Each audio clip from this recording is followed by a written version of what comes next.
Alright, I'm back with another video, and in today's video I'm going to be showing you in how to replace an alternator on a G37.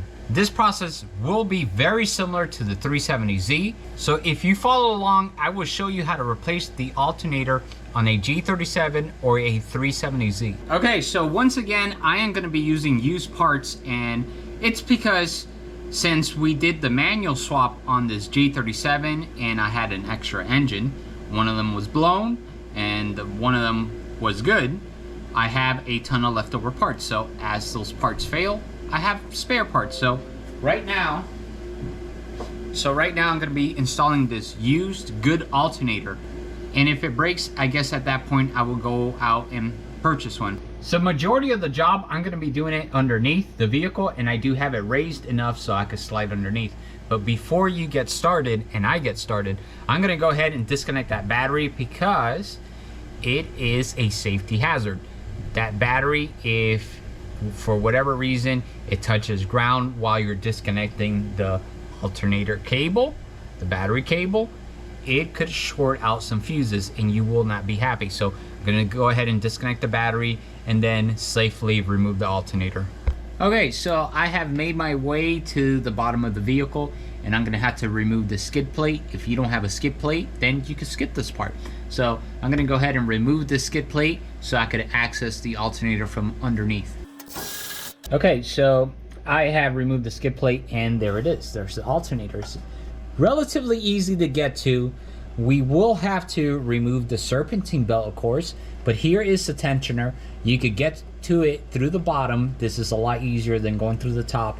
We're going to release the tension on that tensioner, and then we're going to just unbolt this alternator and remove it out of here. So let's go ahead and get started and walk you through in how to do this. But tell you what, before I continue, I'm going to clean this out a little bit because look, you can see the power steering fluid that has been dripping on here onto the alternator. I'm going to clean this out so I can make the job a little bit easier and cleaner for me, and then I'm going to go ahead and pick up where we left off. Alright, so I have it cleaned up a little bit and I'm ready to go. So the first thing we're going to do is we're going to remove the tension off of that tensioner, and I'm using a 3/8 ratchet, and there is a slot where you could stick your ratchet right into the tensioner, and I'm gonna just go ahead and remove the tension and remove the belt off of the lower alternator pulley. There you go, just like that. So now there is no tension there. So I'm gonna go ahead and remove these two plugs, and let me move the camera a little bit. I'm gonna go ahead and remove these two plugs. These go to your oil pressure sensor and your oil temperature sensor. So we're gonna move these plugs out of the way because you're gonna be dropping the alternator this way. So I'm gonna go ahead and disconnect these. You just push in on the clips and you can pop them off.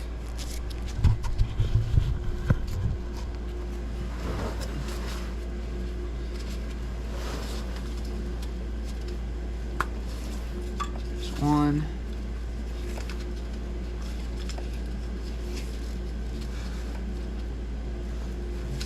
There's the other one. So they do get attached to this bracket down here. So what we're gonna do is we're just gonna remove these two bolts right here. Now these are a 12mm.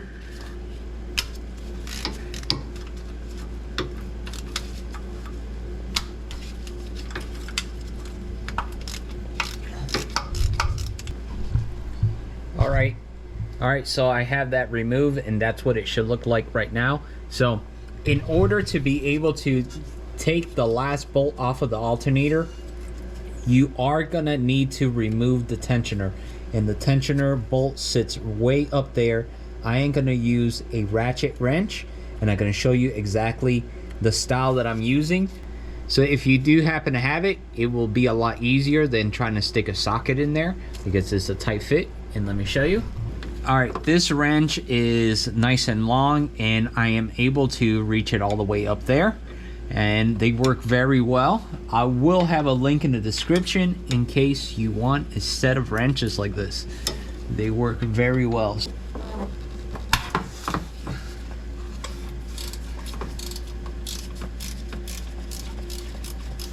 Alright guys, so we are almost done, but now we have to create a little bit more room so we could remove that bolt that goes all the way across the alternator in the top. So I'm gonna make my way towards the top. So when you're underneath the vehicle, you're gonna have this one bolt that's really long, and it goes in the top of the alternator right through here, okay? And you're gonna try to fish it all the way out. When it's time to fish it out, you're gonna have a hard time bringing it all the way through because the fan is in the way. If you have an aftermarket fan where you have slim fans, you probably won't have a problem. But with the stock fans, like we have in this G37, I had to actually remove the two bolts that sit in the top, and let me show you exactly what they're at. So there's a in the top of the G37 and the 370Z, you'll find a bolt here, and underneath the reservoir, you're gonna have to remove that. I did not disconnect any of the lines, okay? You're gonna find another bolt way down there. I'm gonna try to point at it right here, okay? You're gonna disconnect those two bolts, and also you might run into a problem with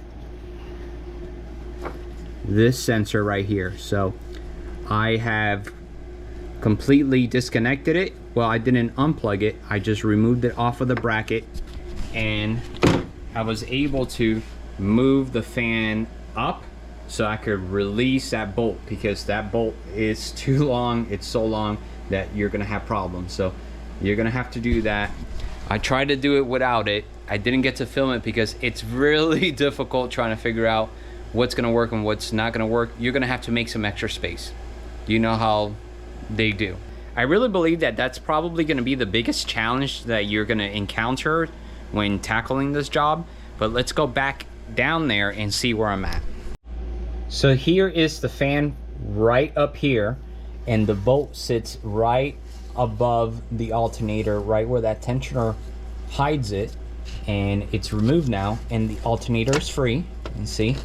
So I'm gonna go ahead and set the camera down and continue to walk you through the whole process. So right now I am holding the alternator with my left hand, and I am able to disconnect the pigtail that goes into the alternator to the back of it with my right hand.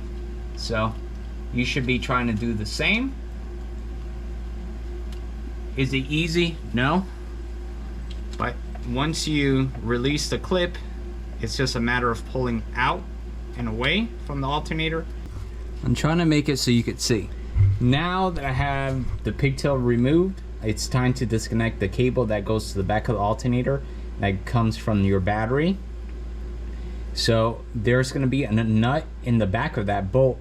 Now let's find out what size it is. It's probably a 10, and then you're going to try to fish your hand right through this little space, and that's why we have dropped the alternator, so you could access it through this little hole right here. So it does have a boot. You're going to have to move the boot out of the way, and let's go ahead and do that. Once I have it removed, I'll show you on the floor what it looks like. Okay, so I have it loose, and you can see it's right here on the edge. And I decided to record this part, even though it's very difficult to record and to show you, but I decided to record this section right here so you could have an idea where to drop it. So there's this opening right here, right where this sway bar goes in, and we're gonna try to maneuver it through this opening right here, just like that. So that's basically it. That's what I wanted to show you. I wanted to show you exactly how to drop it once you drop it. But let me go over some of the details that you're gonna need to understand. Okay, so here we have the old one, and here we have the good used one. So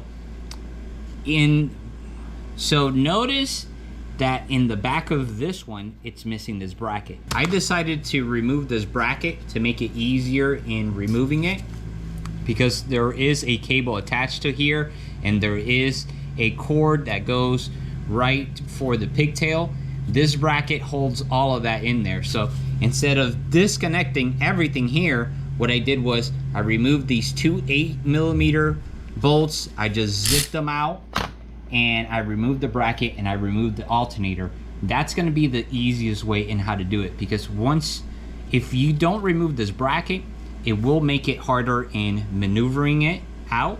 So let's go ahead and flip it to the front and see what we're going to have to do. So here is this old one, good old one. So I don't need this bracket because it's on the vehicle. So we're going to go ahead and remove that and remove this rear bracket and install it again. Okay, so now we install the alternator the same way we pulled it out.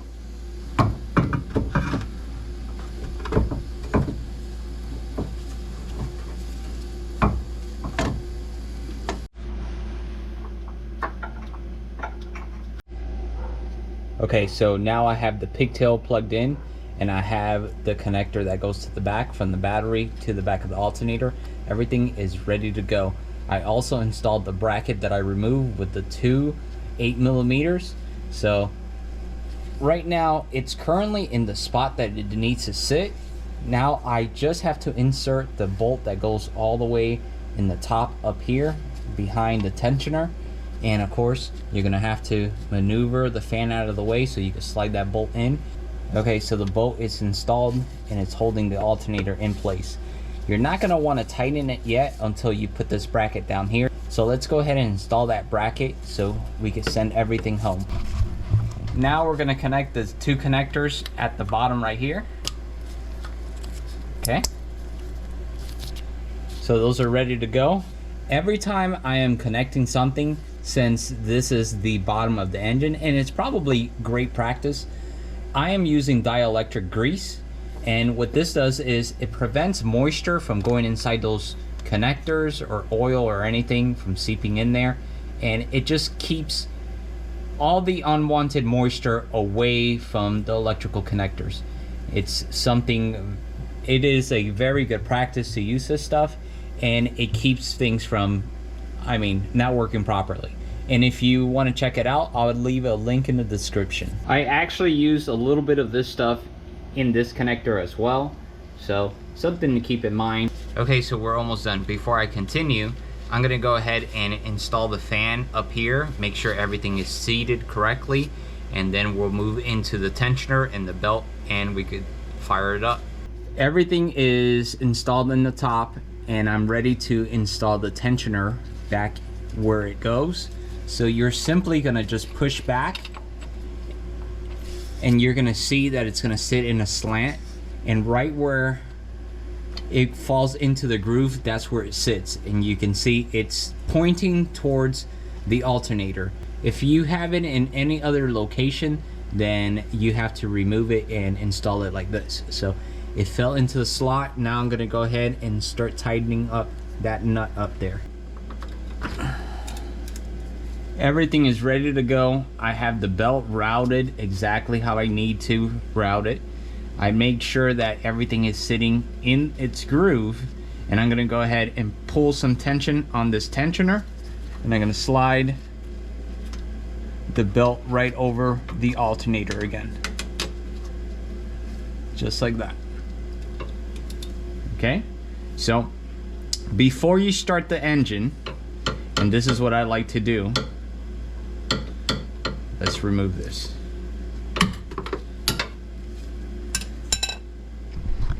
So before you start the engine, what I like to do is I like to run my hand around the pulleys and make sure that the belt is sitting in the center of the grooves. Sometimes you might find them where the belt might be hanging off of the pulley, and it might not be sitting properly. So what I like to do is just run my hand along the sides that I can't see. Like, let's say this AC pulley right here, I like to just feel and make sure everything looks good, and then I go in the top and I check everything. So before I start the car, I just check up here as well. And of course now we have to connect the battery, and we're able to start this vehicle and see if the light went away. So if you found this video helpful at all, please consider subscribing. I have a ton of how-tos, and there's also builds happening in the channel. So we'll see you in the next one.